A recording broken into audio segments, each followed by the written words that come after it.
Assalamualaikum warahmatullahi wabarakatuh. Selamat pagi anak-anak. Bagaimana kabar kalian hari ini? Semoga semuanya sehat dan baik. Nah, untuk menjaga kesehatan supaya terhindar dari virus COVID-19, maka patuhi protokol kesehatan yang terdiri dari 5M, yaitu 1. Memakai masker, 2. Menjaga jarak dengan orang lain minimal 1 meter. Yang ketiga, sering mencuci tangan dengan sabun di air yang mengalir. Yang keempat, mengurangi mobilitas. Yang kelima, menjauhi kerumunan. Nah, semoga dengan mematuhi protokol kesehatan kita semua bisa terhindar dari COVID-19. Baiklah anak-anak, sebelum pembelajaran Ibu mulai, silakan disiapkan dahulu alat tulis seperti buku, pulpen, dan penggaris. Sudah siap? Baiklah, mari kita awali dengan berdoa bersama terlebih dahulu. Berdoa mulai.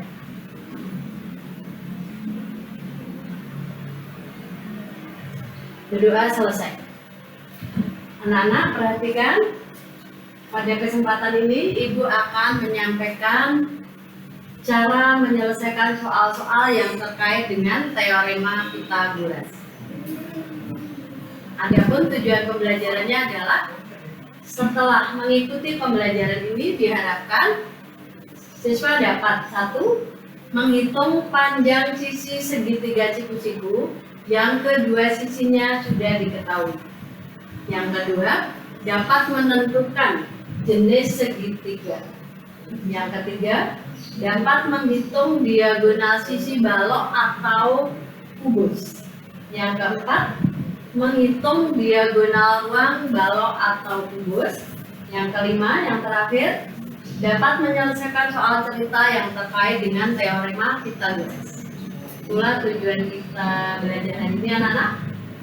Nah, sebelum Ibu mulai ke soalnya, marilah kita ingat dulu pembelajaran sebelumnya, yaitu yang terkait dengan rumus Pythagoras. Ada yang masih ingat? Ya, bagus. Diulang ya. Rumus Pythagoras adalah kuadrat sisi miring sama dengan jumlah kuadrat kedua sisi siku-sikunya. Udah ingat kembali ya? Bagus. Nah, yang perlu kalian ingat lagi yang lainnya adalah jenis-jenis segitiga. Misalkan pada segitiga ABC dengan sisi-sisi AB, BC, dan AC, jika AB adalah sisi terpanjang, maka berlaku AB kuadrat sama dengan AC kuadrat ditambah BC kuadrat, maka segitiga ABC adalah segitiga siku-siku.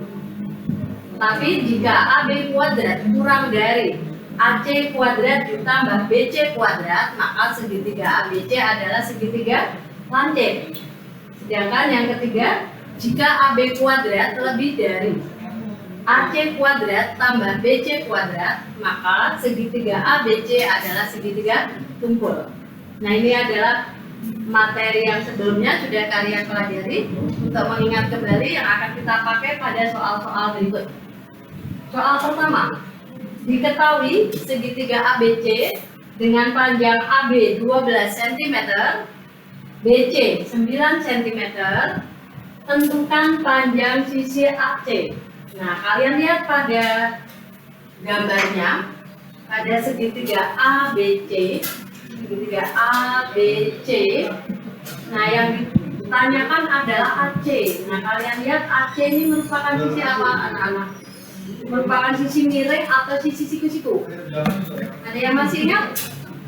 Apa itu sisi miring? Apa itu sisi siku-siku? Ya, bagus. Sisi miring adalah sisi yang tepat berhadapan dengan sudut siku-siku. Sedangkan sisi siku-siku adalah sisi yang mengapit sudut siku-siku.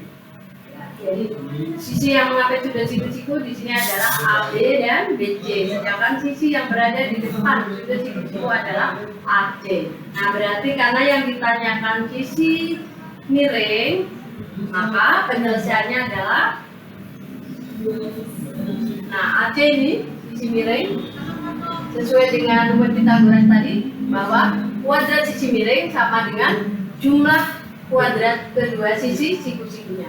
Berarti AC kuadrat sama dengan AB kuadrat ditambah BC kuadrat. Nah, tinggal kita gantikan AC kuadrat tetap, AB-nya kita ganti dengan 12 cm. Jadi ini AB diganti 12, jadi 12 kuadrat ditambah BC-nya diganti 9, sehingga di sini 9 kuadrat.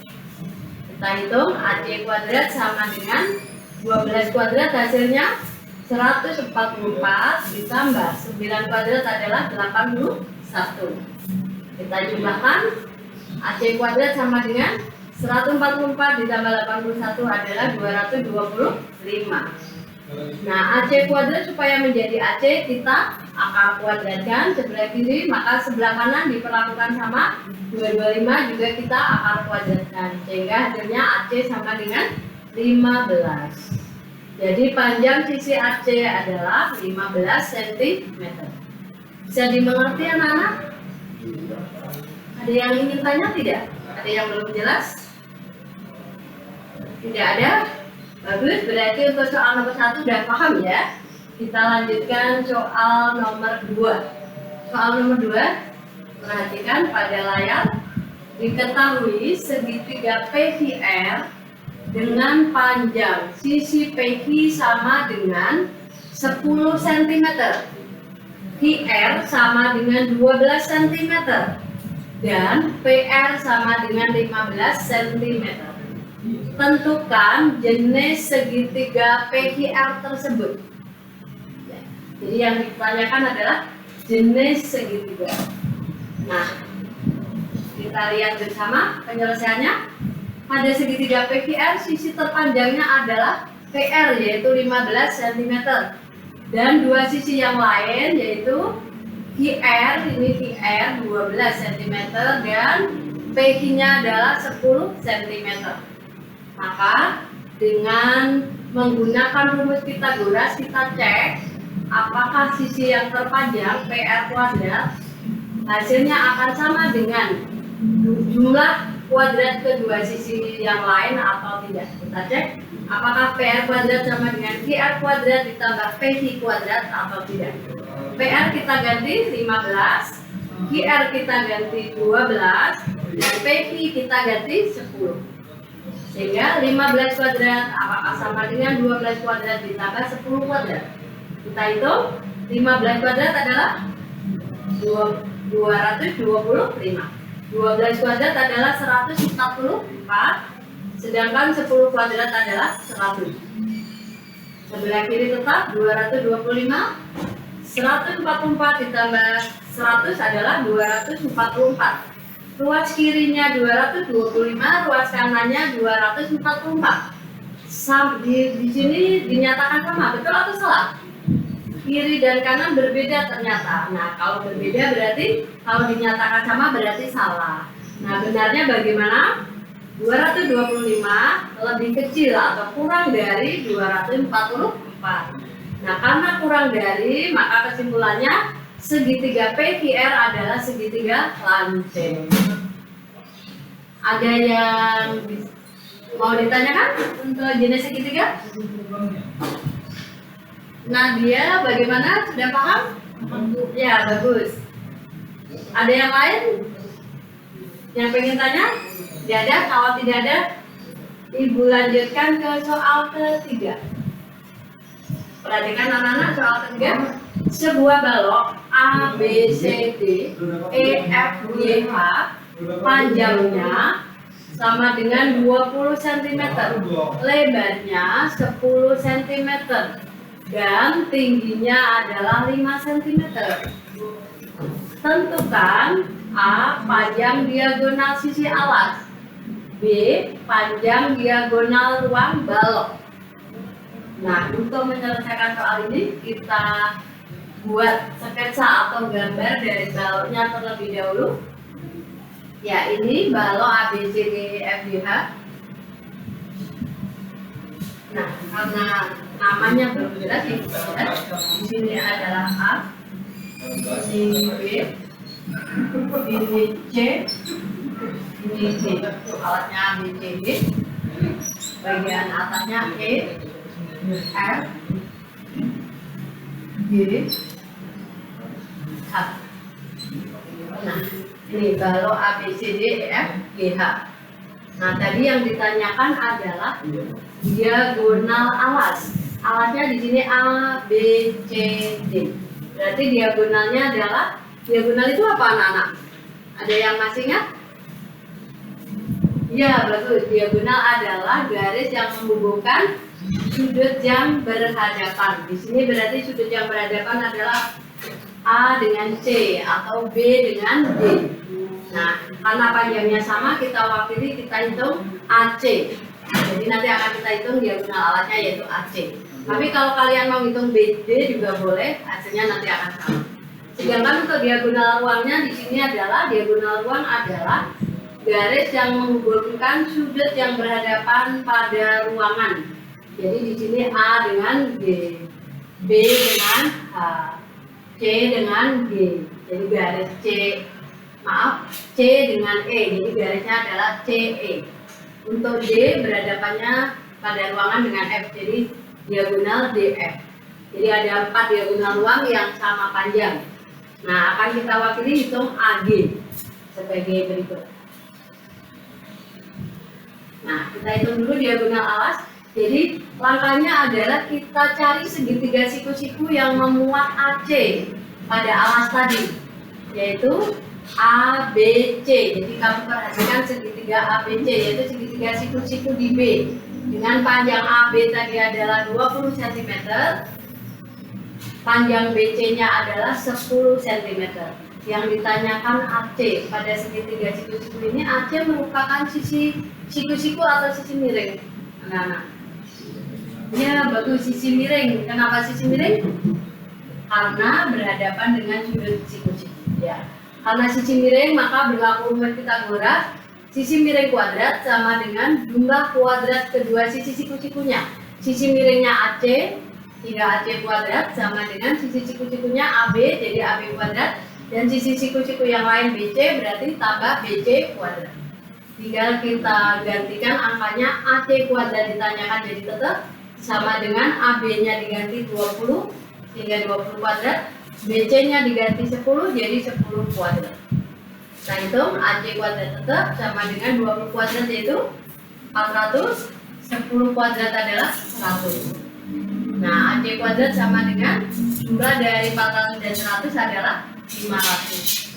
Nah, AC kuadrat supaya menjadi AC adalah kita akar kuadrat ruas kiri.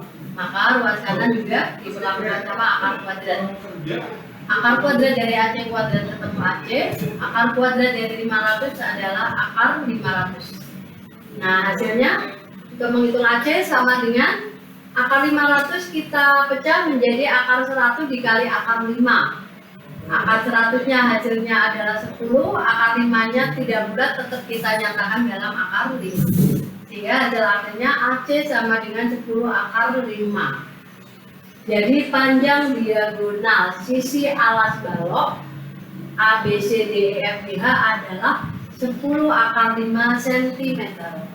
Untuk soal nomor 3A ada yang ingin ditanyakan? Bagaimana untuk mendapatkan akar 500? Cukup jelas? Cukup jelas ya? Bagus. Kita tinggal 3A, kita lanjutkan 3B.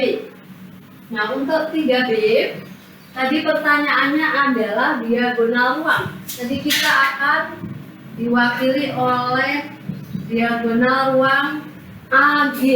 Ini di sini adalah G. Karena 4 diagonal tapi sama panjang, kita hitung salah satu yaitu AG. Kita buat atau segitiga pada balok tadi yang memuat AC dan CG.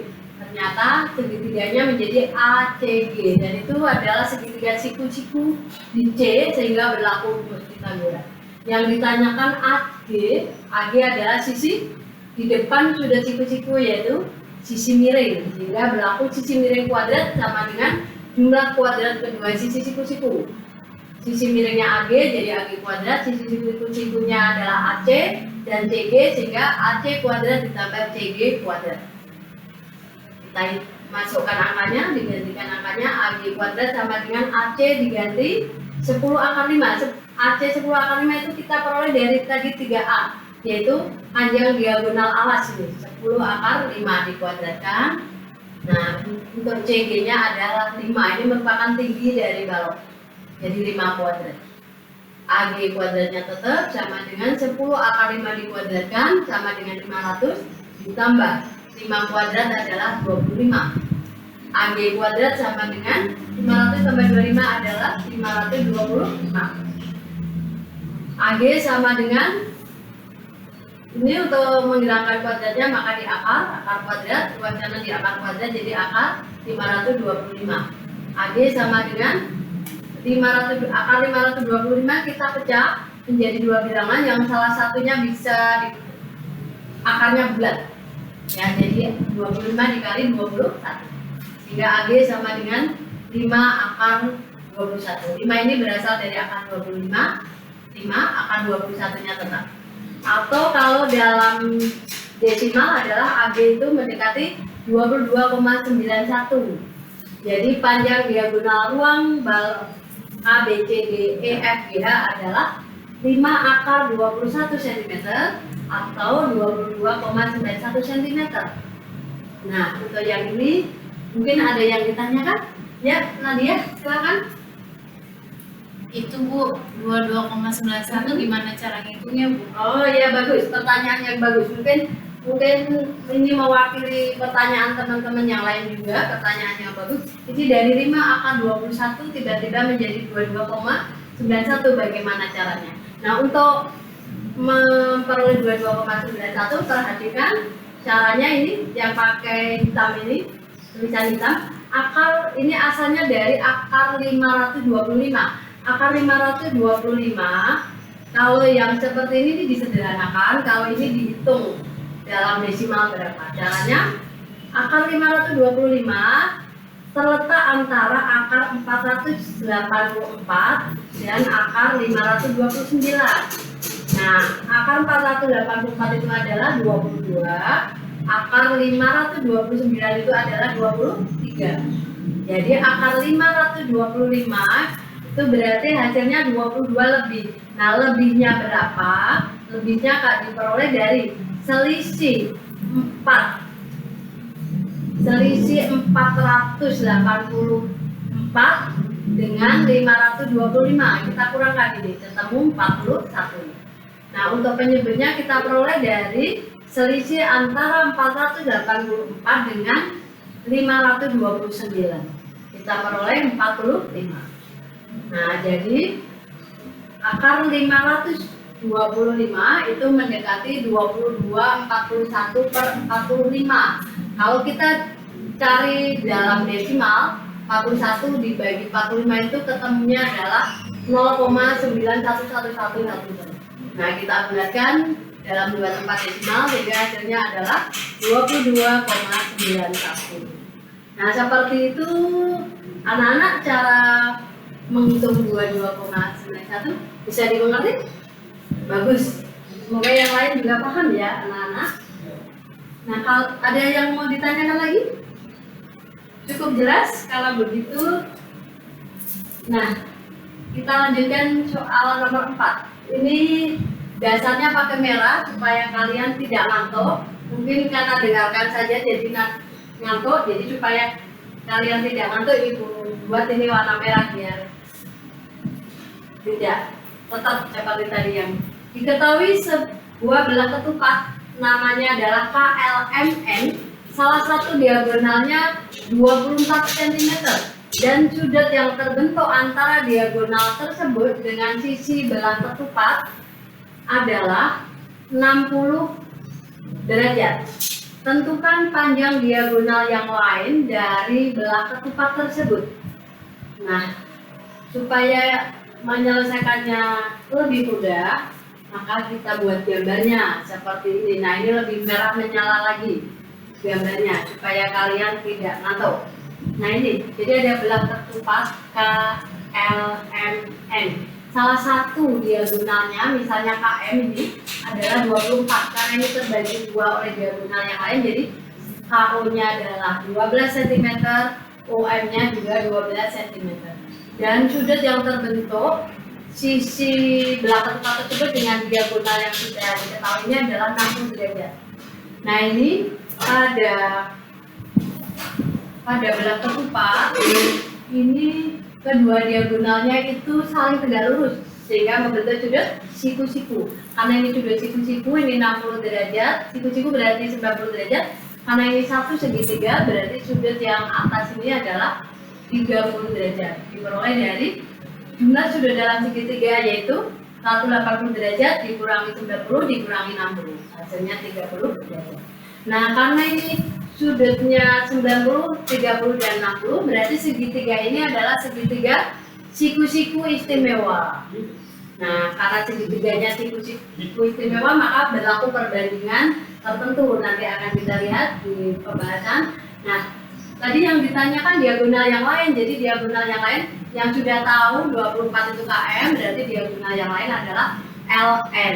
Nah untuk menghitung LN kita tidak bisa langsung sekaligus LN, karena kalau LN bentuk segitiganya dengan K ini titik K, ini LNK atau KLN itu segitiganya tidak siku-siku sehingga tidak berlaku Pitagoras. Jadi kita menghitungnya yang memakai segitiga yang siku-siku yaitu KOL dan nanti sama KON. Ini panjangnya sama atas bawah ya. Nah perhatikan, jadi yang kita hitung adalah LO lebih dahulu. Nah perhatikan ini untuk menghitung panjang diagonal LN maka kita hitung LO lebih dahulu. Ini LO-nya. Nah ini tadi KO diketahui setengah dari diagonal KN yaitu 12 cm. Sudut yang terbentuk ini adalah 60 derajat. Ini siku-siku ini 30 derajat. Maka perbandingannya di depan sudut 30 derajat, perbandingan sisinya adalah 1. Di depan sudut 60 derajat adalah akar 3. Dan di depan sudut siku-siku adalah 2. Nah, dengan menggunakan perbandingan ini maka bisa kita cari LO, yaitu dengan perbandingan LO berbanding sisi segitiga yang lain yang sudah tahu panjangnya yaitu KO. Jadi LO banding KO sama dengan, nah kita lihat tadi perbandingannya LO ini perbandingannya adalah ini akar 3 yang ada di dalam lingkaran, ini perbandingannya. Terus untuk KO perbandingannya ini yang ada dalam lingkaran yaitu 1. Nah, kita lanjutkan LO banding KO-nya panjangnya sudah tahu yaitu 12 cm, maka kita ganti 12 cm. Luas kanannya tetap sama dengan akar 3/1. Tinggal kita selesaikan, kita mau nyari LO, supaya tinggal LO berarti 12 cm-nya kita hilangkan dengan cara kita kalikan 12 cm. Suatu persamaan kalau kiri dikalikan 12 cm maka kanan juga dikalikan 12 cm. Sehingga LO dibagi 12 dikali 12 jadi 12 bagi 12 hasilnya adalah 1, sehingga LO kali 1 hasilnya adalah LO. Luas kanannya akar 3 dikali 12 adalah 12 akar 3 dibagi 1, jadi hasilnya tetap 12 akar 3 cm. Itulah panjang LO. Nah itu LO itu adalah setengah dari diagonal LN, sehingga LN sama dengan 2 kali LO. Maka LN sama dengan 2 dikali LO nya diganti 12 akar 3 cm. Maka LN sama dengan 2 dikali 12 adalah 24, akar 3 nya tetap, jadi hasilnya LN sama dengan 24 akar 3 cm. Jadi panjang diagonal yang lain dari belah ketupat KLMN adalah 24 akar 3 cm. Ada yang pengen ditanyakan anak-anak untuk soal keempat? Nadia ingin tanya untuk soal keempat? Atau cukup jelas? Kalau begitu kita lanjutkan soal kelima, soal terakhir ya anak-anak. Jadi tahan dulu ngantuknya. Perhatikan soal nomor 5 dulu. Sebuah kapal, jadi soal dalam kehidupan sehari-hari ya ini. Sebuah kapal berlayar ke arah barat. sejauh 80 km. Kemudian ke arah utara sejauh 60 km. Hitunglah jarak kapal sekarang dari kapal semula. Nah, untuk mempermudah menghitung, kita buat sketsa atau gambaran dari perjalanan kapal tersebut sebagai berikut. Misal, kapal tadi berangkat dari titik P dari sini ke arah barat. Ke arah barat berarti ke kiri sejauh 80 km, misalnya sampai kota Q atau titik Q. Nah, setelah itu dari titik Q masih melanjutkan perjalanan ke arah utara, berarti ke atas sejauh 60 km, misalnya sampai di kota R atau titik R. Nah, pertanyaannya, berapa jarak kapal sekarang dari tempat awal berangkat? Jadi kalau pada gambar ini berarti berapa panjang PR? Panjang PR ini berapa? Nah, ini membentuk sudut siku-siku, jadi terbentuk segitiga siku-siku, maka berlaku rumus Pythagoras, yaitu sisi miring kuadrat sama dengan jumlah kuadrat kedua sisi siku-sikunya. Berarti PR kuadrat sama dengan PQ kuadrat ditambah QR kuadrat. Ya, kita isikan angka yang sudah ada. PR kuadratnya tetap sama dengan PQ-nya diganti 80, sehingga di sini 80 kuadrat ditambah QR-nya diganti 60 sehingga 60 kuadrat. Tinggal dihitung, PR kuadrat sama dengan 80 kuadrat adalah 6.400 ditambah 60 kuadrat adalah 3.600, sehingga PR kuadrat sama dengan 10.000, yaitu jumlah dari 6.400 ditambah 3.600. Nah, supaya menjadi PR, dari PR kuadrat menjadi PR kita akar kuadrat sama dengan ruas kanan di akar kuadrat dari 10.000 adalah 100. PR sama dengan 100. Jadi jarak kapal sekarang dari tempat semula adalah 100 km. Nah, demikian anak-anak untuk soal yang kelima, soal cerita yang berkaitan dengan kehidupan sehari-hari. Semoga nanti kalau ada soal yang berkaitan dengan Pythagoras yang dalam kehidupan sehari-hari kalian sudah lebih paham, yaitu langkahnya dengan dibuat setelah sketsanya dahulu, membentuk segitiga siku-siku, baru berlaku rumus Pythagoras. Ada yang mau ditanyakan sampai sini? Sudah cukup jelas? Kalau begitu akan Ibu akhiri. Nah, semoga apa yang Ibu sampaikan kali ini bermanfaat. Jika ada kata-kata yang masih salah atau kurang berkenan di hati, Ibu mohon maaf. Akhirul kata. Wassalamualaikum warahmatullahi wabarakatuh. Tetap semangat, jaga kesehatan.